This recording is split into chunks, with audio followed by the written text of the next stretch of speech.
We are able to be all that we are because other women in the past century looked beyond what was dictated by society at that time. We are who we are because those women stood up and spoke effectively, enough for their voices to resonate around the world. Today, we are here to celebrate the milestones that have been achieved over a whole century. What giant steps have been made in this journey. Women in Singapore are active now in all spheres of life, social, economic, political. Many of you present here today have proven through your accomplishments that there is no limit to what women can do. You are the role models. You are the champions for the empowerment of more leaders. Our success as a nation, as indeed the world we all live in, is in how we further develop our world's most untapped natural resource, our women. In April 2006, The Economist banner stated, "Forget China, India, and the internet. Economic growth is driven by women." This bold statement well describes the economic power of women in the world economy. And the article goes on, yes, applause, yes.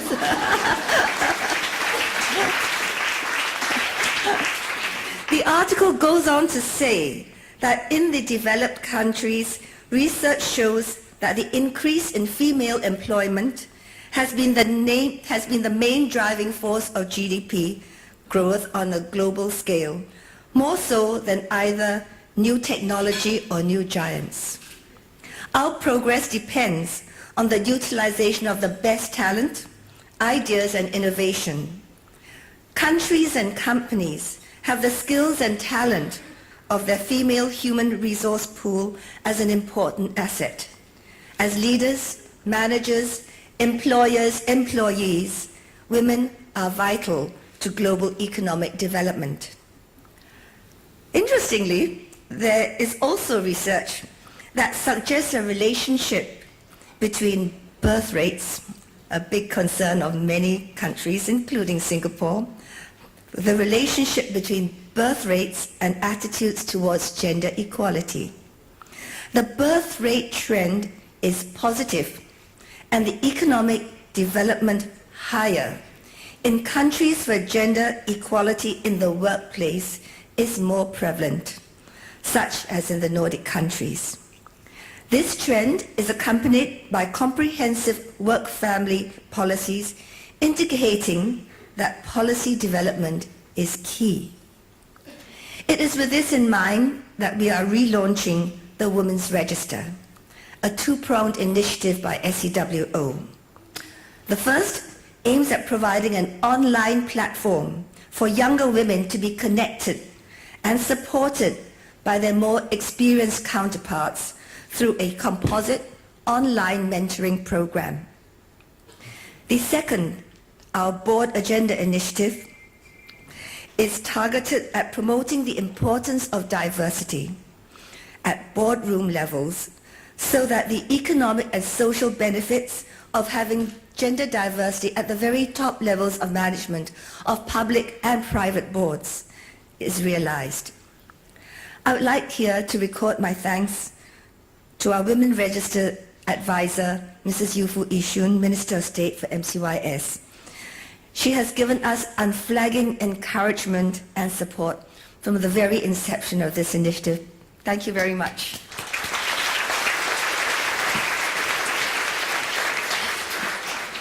For SCWO, we also count among our achievements the adoption of a number of our recommendations regarding better enforcement of maintenance orders. Amendments to the Women's Charter passed by Parliament last month, we hope will pave the way to better prospects for ex-spouses and their children to rebuild their lives.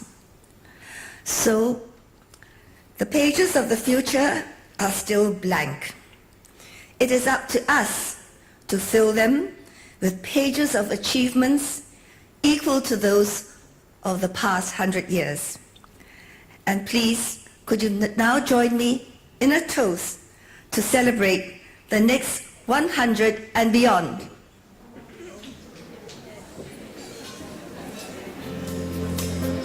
The next 100 and beyond. Cheers. Cheers.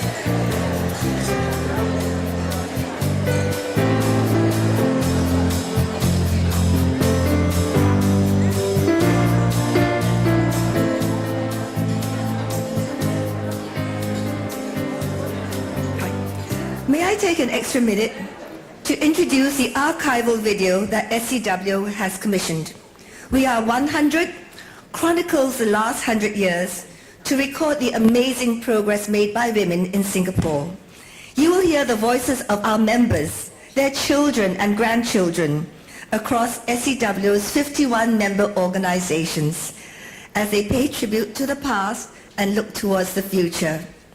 I'm certain that you'll find it to be both empowering and inspiring. And finally, most importantly, thank you for being here. Thank you for celebrating International Women's Day. Have a wonderful evening.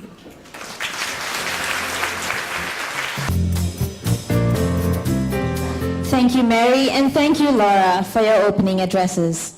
And now, ladies and gentlemen, let us sit back, relax, and be inspired by the first ever viewing of the archival video, We Are 100.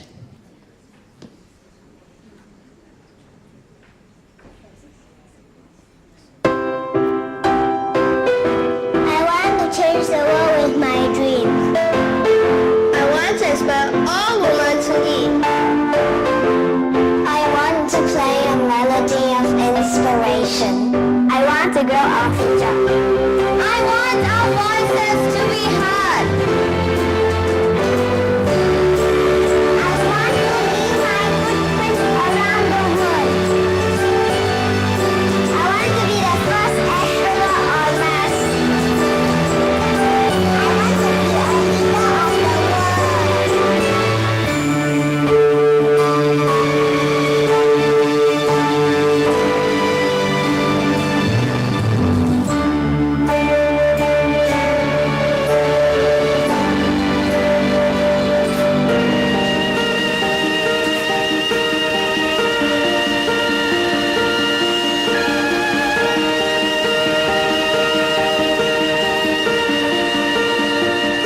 My name is Peter and Teotiw Kotiak. I was born in 1898 in my own young age. As soon as they want to see their girl, they will squeeze their throat so they couldn't breathe, they would die. Girls were called slaves. Our duty was to serve the boys. And I said to my uncle, why do we have to serve you? You've got two eyes, I've got two eyes. You've got two arms, I've got two arms. How is it we take a small room, the Chinese building was this one. Your room is only this room, my room taller than myself, not fair. He said you are born to serve us. I was deprived of education. I put my best will out. I want to live, I want to read all my life. I want to fight this idea that my uncle told this boy and I was small girl, we must be equal.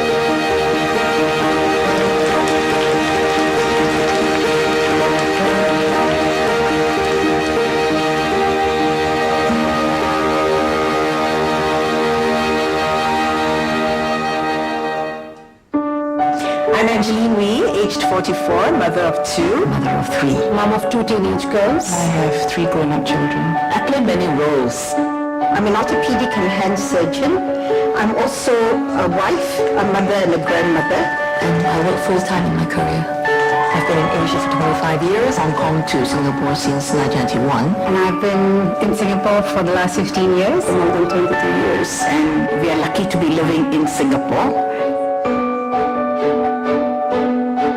I think Singapore women today have made great resources, very smart people, dynamic, amazing, powerful, very capable, very independent, very much more aware of what they have, what they can have, and what they want to have. they have the freedom which in the 60s and 70s we didn't have the same. We have actually a very good government that provide, for example, like even the Women's Charter. Things like the legal rights, education, access to healthcare, the basic elements of living in Singapore have already been taken care of. The progress that women have made in the last 100 years has been absolutely phenomenal. After I graduated in the early 70s, you can say that not many women were in the university. But today you can see that women at least represent half or even more than half in some of the faculty. Access to education, I think we have probably one of the best access here. There's nothing that sort of would stand in the way, not being finances, and it's strictly based on meritocracy. So women today really have a lot of choices, and today they have a lot more opportunities. We have been taking up more and more challenging positions In schools, in businesses, in corporates, and even our politics in the 70s. The female workers only earn about $3 or 3 something a day. We try to move them to the monthly pay, and we get about $150.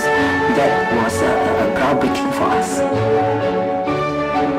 I believe women will definitely add a lot of creativity and humanity into the Singapore business scene. Singapore women has contributed a lot to the productivity of the Singapore economy. But the reality of the situation is that the hiring person and the person who decides promotion most of the time will be men. In terms of seniority and management, the women fall out. There are only 5.5% of women at board director levels. The mindset society must change. Must support the women. They must help the women to excel. Women's aspirations and hopes and dreams in our society today have changed tremendously. So the men must also change their own expectations.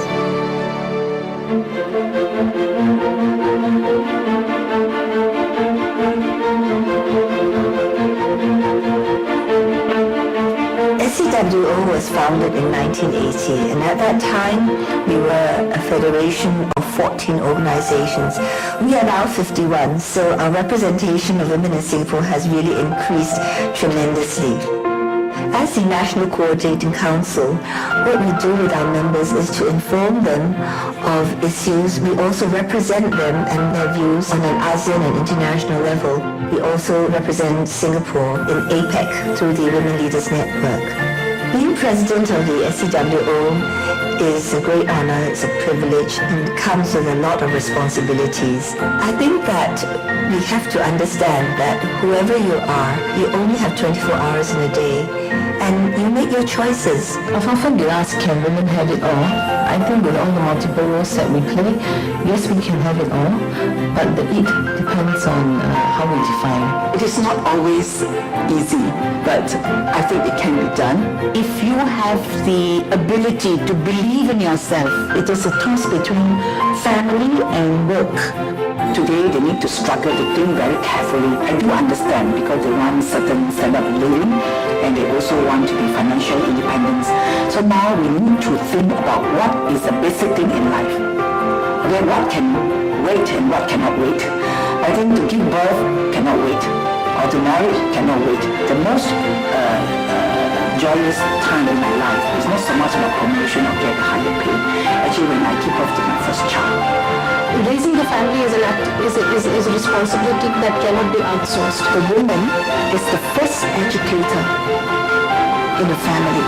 By far, it is the most stressful, most responsible job in the world. They need more help from the community in order for them to have a better work-life balance.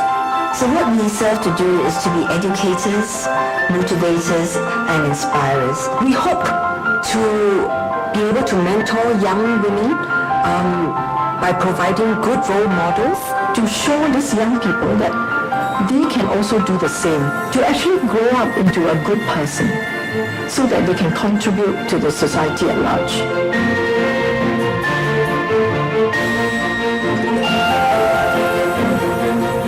Women sometimes shortchange ourselves a great deal. We seem to